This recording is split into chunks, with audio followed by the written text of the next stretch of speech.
열매를 먹고 바로 일할 사명.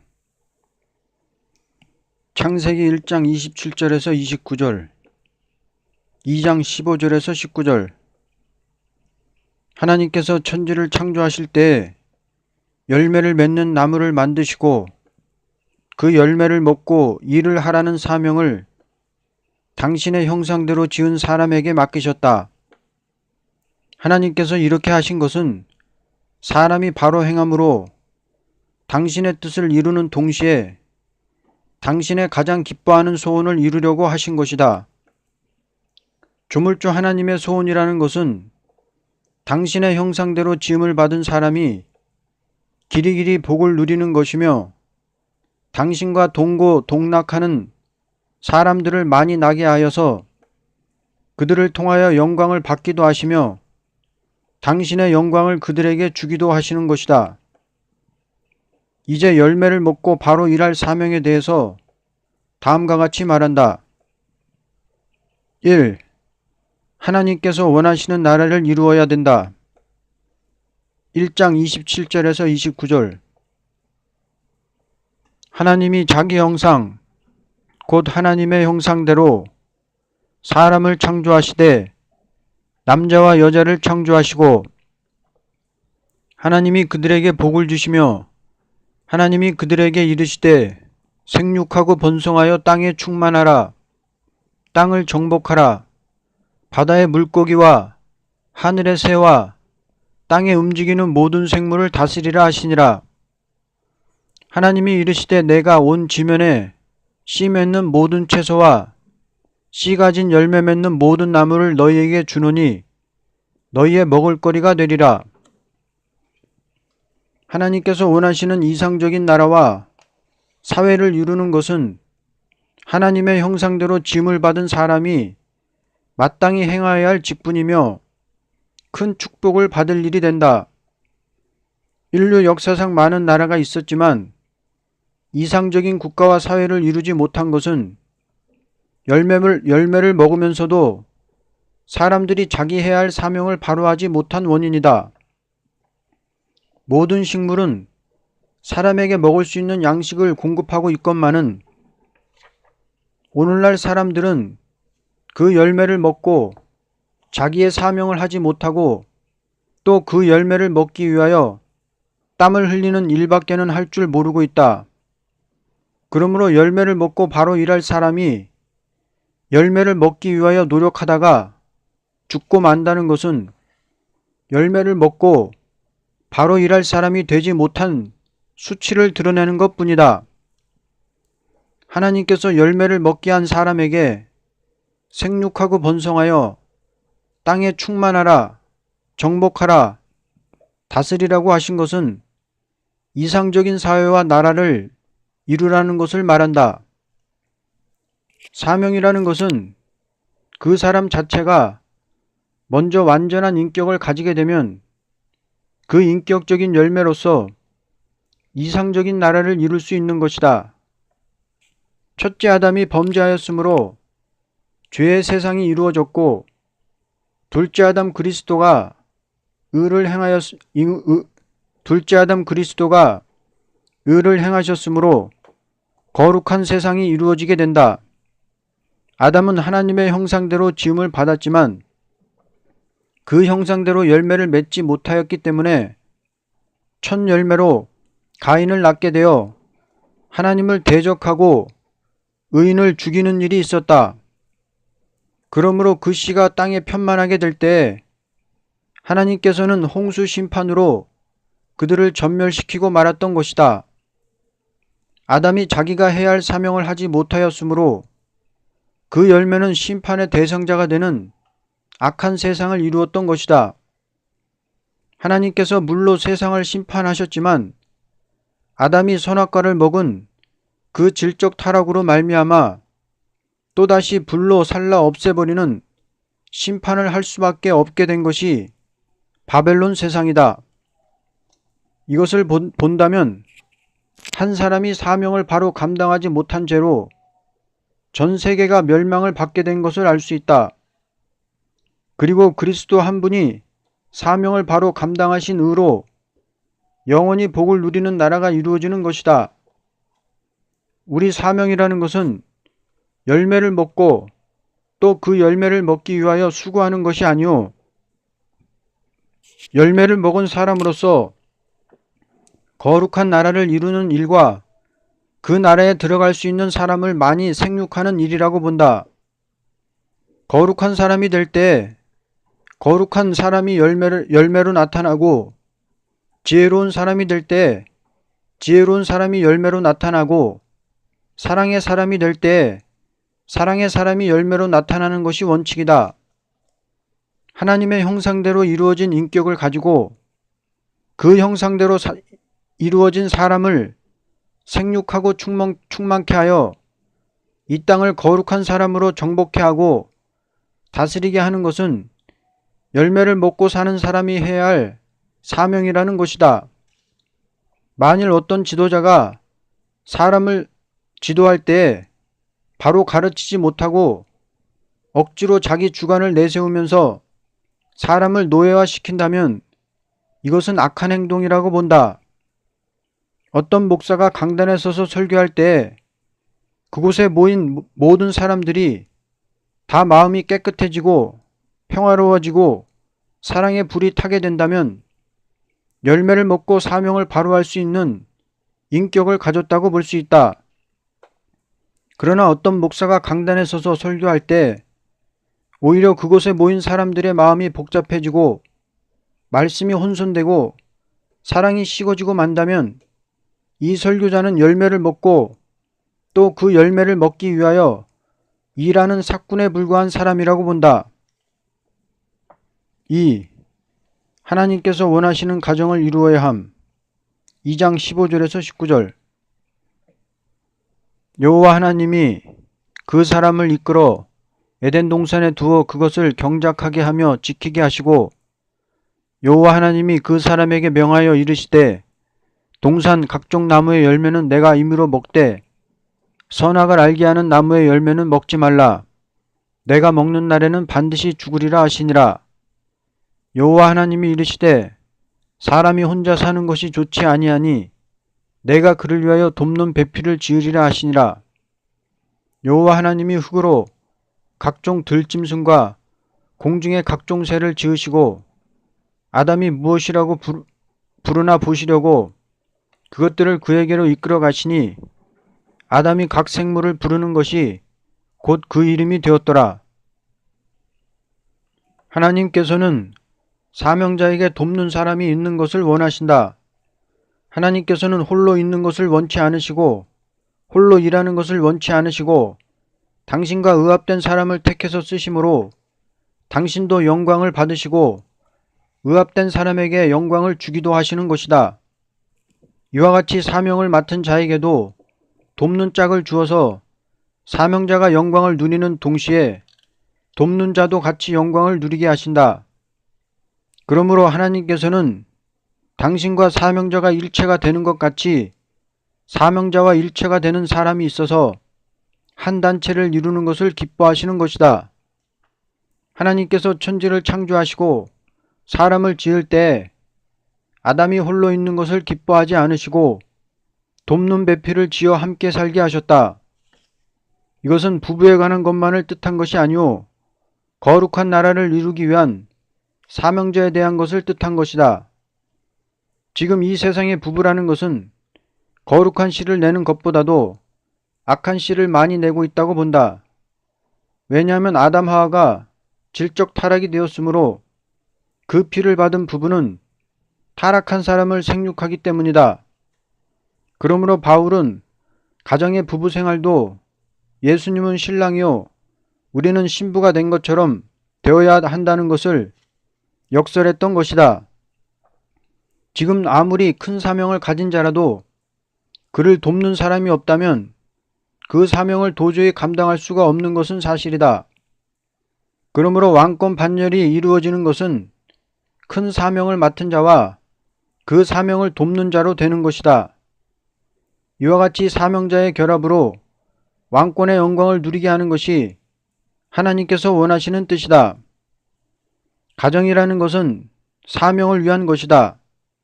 그러므로 교회라는 것은 사명을 위한 가정과 같이 되어야 한다. 아담이 정령 죽으리라 하는 법을 받았는데도 불구하고 하와가 죽을까 하노라 하는 말을 했다는 것은 돕는 사명자의 탈선된 말이라고 본다. 그리고 정령 죽으리라 하는 법을 받은 사명자를 돕는 자가 죽지 않는다는 말을 따라갔다는 것은 사명자를 돕는 일이 아니요 오히려 대적이 되는 일이므로 세상을 망치는 가정을 이루었던 것이다. 우리가 열매를 먹고 사명을 바로하는 사람이 되려면 하나님의 말씀을 받은 대표적인 종을 돕기 위해서 그가 받은 말씀의 법을 엄중히 알고 그 말씀대로 싸워야 할 것이다. 대표적인 종이 받은 말씀의 법대로 싸우는 일에 돕는 사람이 되어야만 사명을 바로할 수 있는 종이 되며 가정적인 단체를 이룰 수 있다. 결론. 하나님께서 이 땅 위에 자동적으로 열매를 맺는 나무를 만드시고 그 열매를 마음대로 먹을 수 있도록 사람에게 허락하셨다.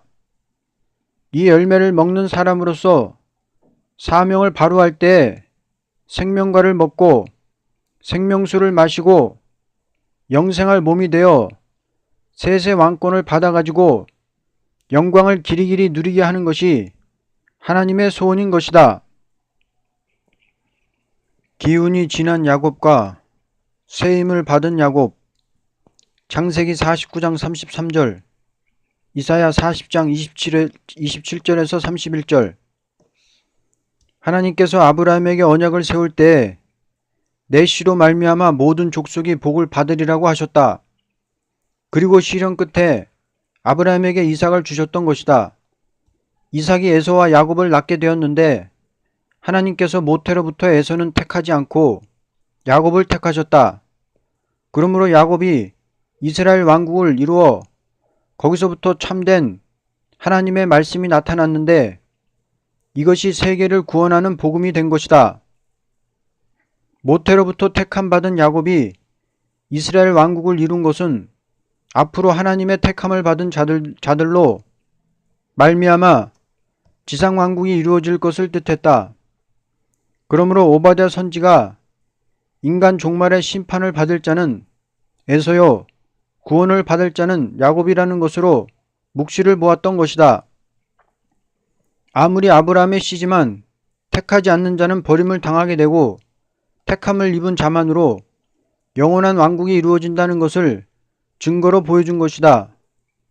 이제 기운이 지난 야곱과 세임을 받은 야곱에 대하여 다음과 같이 말한다. 1. 기운이 지난 야곱. 창세기 49장 33절.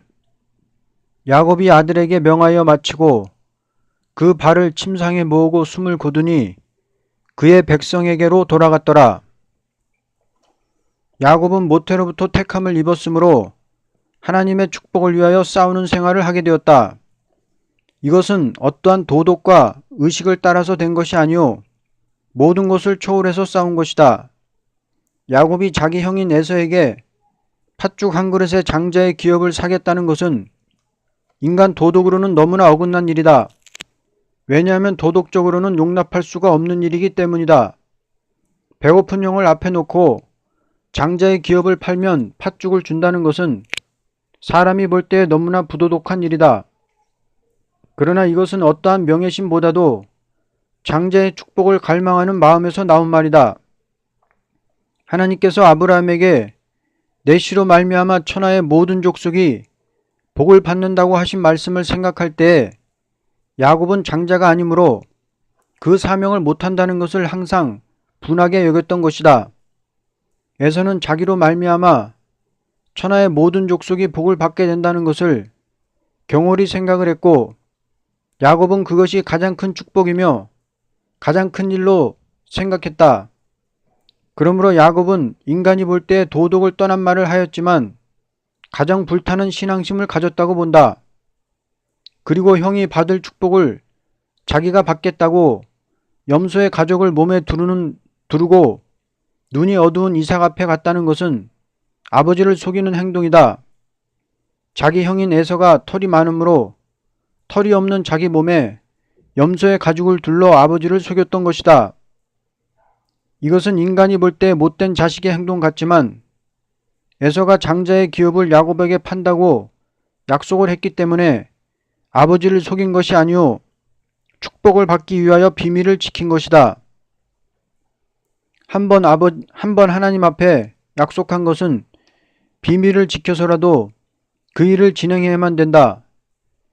야곱이 하나님 앞에 한 번 약속한 말을 그대로 진행할 때 형에게 쫓겨나서 도망을 가게 되었지만 하나님께서 야곱에게 나타나셔서 내 자손이 땅의 티끌같이 되어서 동서남북에 편만할지며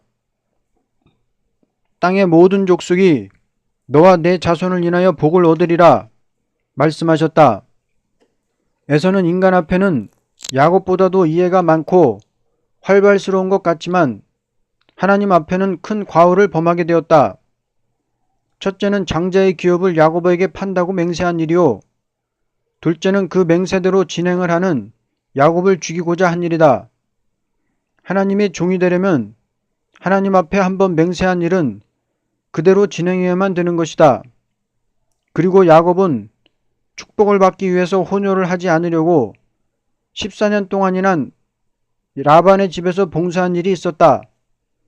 아내를 얻기 위하여 14년간 아무런 싹을 받지 않고 일해 준다는 것은 인간이 볼 때 너무나 무가치한 생활이다. 그러나 하나님께서 볼 때 이것이 인정을 받게 되는 생활이 된 것은 축복을 받기 위해서 수고한 일이 되기 때문이다. 아무리 헛수고 같으나 축복을 받으면 된다는 것이 야곱의 마음이다. 그러므로 12지파의 조상이 야곱의 몸에서 탄생되었다. 이것은 예언적인 역사가 된다. 왜냐하면 야곱의 몸에서 난 씨가 이스라엘 왕국을 이루었지만 그리스도께서 십자가에서 완전 승리를 하시고 부활 승천하신 후에 성신이 강림할 때는 이스라엘 사람이나 이방 사람이나 똑같이 임하였기 때문이다. 이스라엘과 이방과의 차별이 없이 성신의 역사한 것은 야곱에게 하나님께서 역사하신 말씀대로 모든 족속이 복을 받게 하기 위한 것이다. 성신이 오신 목적은 이스라엘 사람을 위한 것이 아니오 세계 사람들 중에서 참된 영적 이스라엘을 이루기 위한 것이다.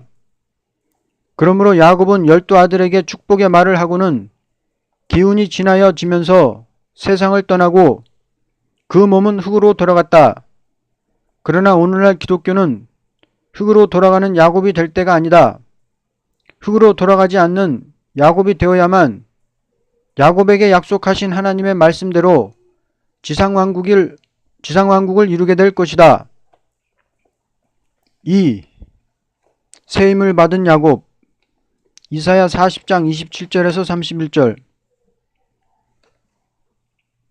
야곱아 어찌하여 내가 말하며 이스라엘아 내가 이르기를 내 길은 여호와께 숨겨졌으며 내 송사는 하나님에게서 벗어난다 하느냐.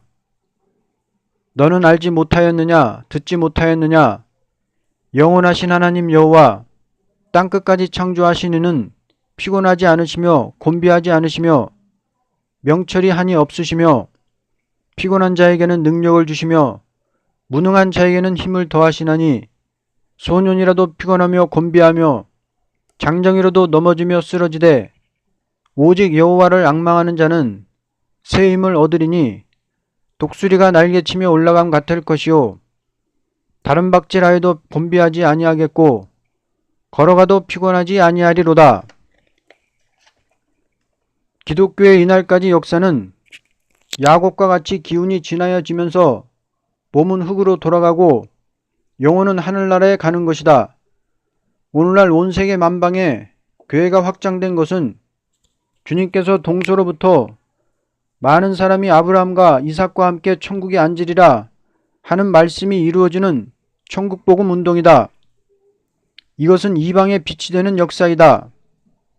예수님이 세상에 오시기 전에는 이방 사람은 천국에 갈 수가 없었는데 십자가의 복음으로 말미암아 누구든지 예수만 믿으면 천국에 가게 된 것은 온 천하의 민족들에게 생명이 빛이 되는 역사라고 본다. 그러나 야곱에게 세운 언약대로 모든 민족이 복을 받게 된다는 것은 이스라엘 왕국에서 선지들이 묵시를 받은 말씀대로 각 나라의 남은 자가 새 시대에 들어온다는 것과 같은 말씀이다. 다시 말하면 야곱의 왕국이 지상에 이루어지는 것은 모든 족속이 하나같이 이 땅에서 축복을 받을 것을 가르친 것이다. 사람이 기운이 지나해지면서 그 몸이 흙으로 돌아가는 죽음을 가지게 된 것은 하나님의 말씀을 지키지 못한 죄값으로 온 것이다. 그러나 세임을 받은 야곱이라는 것은 아무리 원통하고 딱한 사정을 만났다 하더라도 하나님만 바라보고 나가는 사람에게 하나님께서 인정을 하시고 세임을 주셨다. 그러므로 세임을 받은 야곱은 기운이 지나여 흙으로 돌아가는 몸이 되지 않고 피곤이 없고 쓰러지지 않는 몸으로 완전 승리를 이루어 지상왕국을 이루는 열매를 맺는 사람이 되는 것이다. 오늘날 우리 기독교는 세임을 받는 야곱이 되는 인격으로 들어가야만 할 때가 왔다고 본다. 나는 여기에서 부득불 간증을 할 수밖에 없다. 왜냐하면 세임이라는 것은 체험한 자 외에는 무엇인지 알 수가 없기 때문이다. 나도 과거에는 세임이라는 것을 열심히 나는 정도로 알았던 것이다. 그러나 지금으로부터 4년 전에 하나님께로부터 세임을 받으라는 명령이 내리는 것이었다. 그러므로 나는 어떻게 해야 세임을 받게 해야 되느냐 하는 것을 생각하지 않을 수 없었다. 그때 하나님께서 너는 아무리 원통한 일을 당하고 딱한 사정을 만난다 해도 천지를 창조한 여호와만 바라보라. 그러면 세임을 받으리라 하시는 것이었다. 그때부터 나는 조물주 하나님만 바라보는 묵상을 하기 시작하였다. 1967년 8월 15일 오후 3시에 세임이 나리는 것을 체험하게 되었다. 그런데 이상하게도 이 세임이 몸에 부딪히는 대로 변화가 생기는 것이었다. 4년 동안이나 계속해서 세임을 받고 볼 때 몸이 완전히 변해진 증거가 확실하며 밤낮으로 쉬지 않고 일하여도 힘들지 않고 영양이 많이 있는 음식을 먹지 않아도 점점 더 강건해지는 것을 현저히 체험하고 있다. 심지어 육류나 생선이나 우유나 계란까지도 사용치 않고 밥 한 숟갈 정도와 채소와 과일을 먹을 때 몸은 명랑해지고 상쾌해지는 것이다. 그러므로 매일 10시간씩 강단에 서게 되고 남은 시간은 아름다운 소식의 월간지를 쓰고 주일은 서울 세일중앙교회에서 목회를 하고 매달 마지막 일주일은 집회를 나가고 있는데도 조금이라도 피곤을 모르고 있다. 이와 같은 체험을 하게 된 나는 세임이 무엇이라는 것을 확실히 증거할 수 있다. 그러므로 이 세임이라는 것은 기독교 종말의 오메가 역사라고 본다. 이 세임을 받기까지 나가는 과정은 다음과 같다. 첫째, 중심 성결이 되는 일이요. 둘째, 말씀이 완전히 밝아지는 일이다. 아무리 억울한 일을 당해도 하나님을 바라보게 될 때 세임을 받는 단계가 있는 것이다. 그러므로 변화성도의 인격이라는 것은 세임을 받음으로만 이루어지게 된다는 것이 사실이다. 기운이 진해진 야곱은 그 몸이 흙으로 돌아갔고 세임을 받은 야곱은 지상에서 야곱의 왕국을 이루는 일에 완전한 승리를 보게 될 것이다. 결론. 하나님께서 예언적인 역사에는 증거만 보여주셨고 그 예언이 이루어지는 역사에는 열매를 완전히 맺게 하시되 영적이 아니오 지상의 완전한 열매로 나타나게 하시는 것이다. 기운이 지나여진 야곱은 예언적인 이스라엘 왕국을 이루었고 세임을 받은 야곱은 하나님의 비밀이 그종 선지자들에게 전하신 복음과 같이 이루어지는 다시 예언의 역사를 하다가 죽음을 맛보지 않고 새 시대의 영광을 보게 될 것이다. 형벌의 날이 올 때 남은 자의 인격. 미가서 7장 4절에서 10절. 인류 역사를 비추어 볼 때 극도로 정치자들이 부패되고 종교 지도자들이 부패되었을 때는 형벌이 왔던 것이 분명하다. 왜냐하면 부패한 지도자들을 없애지 않고는 참된 하나님의 백성들이 도저히 살 수가 없는 때이기 때문이다.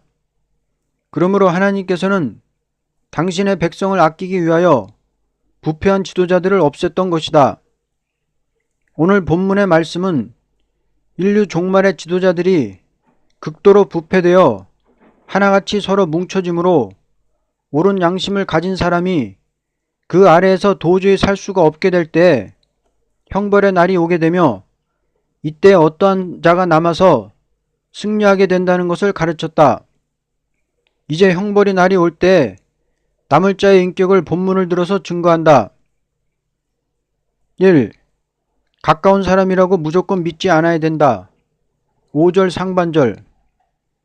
너희는 이웃을 믿지 말며 친구를 의지하지 말며.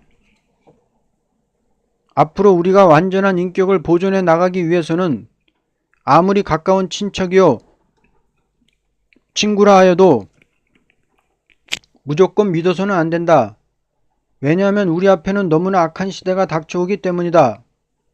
참으로 믿을 수 있는 이는 하나님 한 분밖에는 없다. 그러므로 하나님을 믿는 마음으로 모든 사람을 대할 때 아무리 가까운 사람이라 하여도 함부로 무엇을 맡겨서는 안 될 것이다. 사람을 분별할 줄 아는 사람이 되어야 한다. 우리는 아무리 가까운 사람이라도 그 인격을 검열해보고 모든 일을 해나가는 사람이 되어야 한다. 우리가 친척과 친구를 바른 길로 지도를 할지언정 그들을 믿고 의지한다는 것은 완전한 인격을 가진 사람이라고 볼 수 없다. 우리는 하나님을 믿는 신앙과 하나님의 역사를 받은 양심으로서 친척이나 친구를 바로 이끌어 나가는 인격이 있어야만 형벌의 날에 남을 자격이 갖추어졌다고 볼 수 있다. 2. 입을 지켜야 된다. 5절 하반절. 내 품에 누운 여인에게라도 내 입의 문을 지킬지어다. 형벌의 날이 올 때 남을 자가 되려면 어떤 사람에게든지 입을 지키는 인격이 있어야 한다. 왜냐하면 사상적인 싸움을 하게 되는 종말의 환란이 오기 때문이다. 그리고 입을 지키지 못한 일로 말미암아 악한 사람들에게 억울한 누명을 쓸 수도 있다. 기생 라합은 여리고 성이 망할 때 입을 지키는 사람이 되므로 자기 가족을 구원했던 것이다. 앞으로 무서운 환란은 무력 전쟁이 일어나기 전에 가장 강교한 악당들이 사람을 해하고자 하는 일이다. 그러므로 이때에는 입을 지키지 못하면 억울한 피해를 당할 수도 있는 것이다. 하나님의 종이 진리를 증거하기 위하여 핍박을 받는 것은 큰 상급이 된다. 그러나 입을 지키지 못하고 실수하게 되므로 핍박을 받는 것은 아무런 가치가 없는 고생이 될 것이다. 그러므로 필요 없는 일에 간섭하지도 말고 항상 입을 지켜야만 형벌의 날이 올 때 남을 자가 될 수 있다. 3. 하나님만 바라보아야 된다. 6절에서 7절. 아들이 아버지를 멸시하며 딸이 어머니를 대적하며 며느리가 시어머니를 대적하리니 사람의 원수가 자기 집안 사람 이리로다. 오직 나는 여호와를 우러러보며 나를 구원하시는 하나님을 바라보나니 나의 하나님이 나에게 귀를 기울이시리로다. 어려운 난관이 올 때 하나님만 바라볼 수 있는 인격이라는 것은 누구든지 다 가질 수 있는 것이 아니고 장부의 신앙을 가진 자에게만 있다. 모세가 60만 대중을 이끌고 나갈 때 어렵고 두려운 일들이 많이 닥쳐왔던 것이다. 그러나 이러한 일을 당할 때마다 모세가 용기 있게 하나님만 바라보게 되므로 홍해를 육지같이 건너게 되었고 사막을 통과할 때에도 만나와 생수가 있었던 것이다. 하나님의 역사라는 것은 어떠한 난관이 와도 당신만 바라보고 나가는 자에게 응답으로 내리게 된다. 하나님께서는 완전한 사람을 찾는 것이 아니고 낙심치 않고 당신만 바라보는 자에게 무조건 응답을 내리시는 것이다. 4. 실패가 있어도 용기 있게 나가야 된다. 8절에서 10절. 나의 대적이여 나로 말미암아 기뻐하지 말지어다. 나는 엎드러질지라도 일어날 것이요 어두운 데에 앉을지라도 여호와께서 나의 빛이 되실 것이미로다. 내가 여호와께 범죄하였으니 그의 진노를 당하려니와 마침내 주께서 나를 위하여 논쟁하시고 심판하시며 주께서 나를 인도하사 광명에 이르게 하시리니 내가 그의 공의를 보리로다. 나의 대적이 이것을 보고 부끄러워하리니 그는 전에 내게 말하기를 내 하나님 여호와가 어디 있느냐 하던 자라. 그가 거리에 진흙같이 밟히리니 그것을 내가 보리로다. 사람이 실패를 당할 때에 쓰러지고 마는 것은 하나님을 바라보지 않기 때문이다. 하나님을 바라보는 사람은 실패를 당해서 넘어지는 일이 있고 흑암에 빠지는 일이 있다 하여도 하나님께서 그 사람을 이길 수 있도록끔 역사해 주시는 것이다. 앞으로 형벌의 날이 올 때에 남을 사람이 되려면 실패가 있어도 하나님께서 불쌍히 보는 자라야 한다. 아무런 일도 하지 않고 가만히 잠자는 자는 형벌의 날에 망할 것이로되 아무리 넘어지고 실수가 있다 하여도 용기 있게 하나님만 바라보고 싸워 나가는 자는 하나님의 돕는 은혜가 같이함으로 완전한 승리를 이루게 될 것이다. 인간이 볼 때는 흠을 잡을 만한 일이 있다 하여도 하나님께서 보실 때에 불쌍히 여길 사람이 있다. 그리고 인간이 볼 때에는 흠을 잡을 만한 일이 없다 하여도 하나님께서 보실 때에 불쌍히 여길 수 없는 사람도 있는 것이다. 그러므로 형벌의 날이 올 때 남을 자가 되려면 하나님께서 불쌍히 보시고 도와주실 수 있는 인격이 되어야 한다. 결론. 우리는 형벌의 날이 올 수밖에 없는 시기를 만났다고 본다. 무서운 재앙이 올 수밖에 없는 위기에